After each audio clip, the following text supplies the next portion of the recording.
It was a Sunday morning when Pastor Elias stood before his church, Bible in hand, smile on his face. But inside, his soul was hollow. His sermons were fireless. His prayers felt like they were bouncing off the ceiling. He hadn't heard God's voice in months. It hadn't always been like this. Once he had been known as the pastor who prayed heaven down, but everything changed the night his only son, Caleb, died in a car crash. That was the night heaven went silent. After the funeral, the church tried to comfort him, but no words could fill the void. The man who once led others to faith could no longer find his own. He preached from memory, smiled out of habit, and prayed out of duty. Deep inside, he whispered, "Where were you, God?" One evening, he sat alone in the dark sanctuary, lights off, hands trembling. His Bible lay open, but every word felt empty. "You took my son," he cried. "You took my joy. What do I even preach now?" But no answer came, only silence. He stopped praying, stopped preaching, stopped believing. The congregation drifted away one by one until the church doors closed for good. Months passed. Elias sold his car, his books, and even his clerical collar.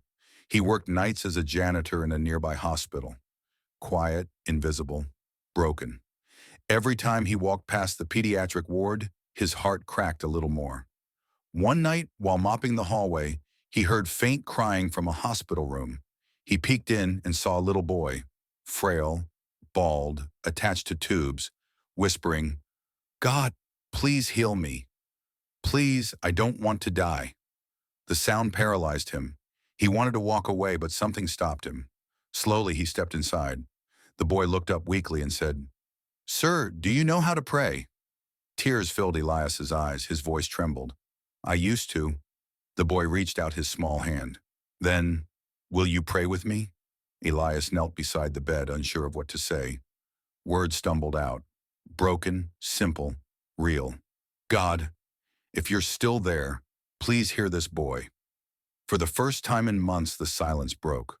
Not through thunder or voice, but through peace. A quiet warmth filled the room, like light breaking through clouds. The boy smiled and whispered, "Thank you." I knew he'd listen. That moment changed everything. Days later, the boy's condition miraculously improved. The doctors called it a medical wonder. Elias called it mercy. He returned to his old church, unlocked the dusty doors, and prayed again. Not with polished words, but with truth. He stood at the empty pulpit and said, "Sometimes God's silence isn't absence. It's the space he uses to strengthen your soul." He wept, not from grief this time, but from gratitude. Heaven had never gone silent. He had simply stopped listening.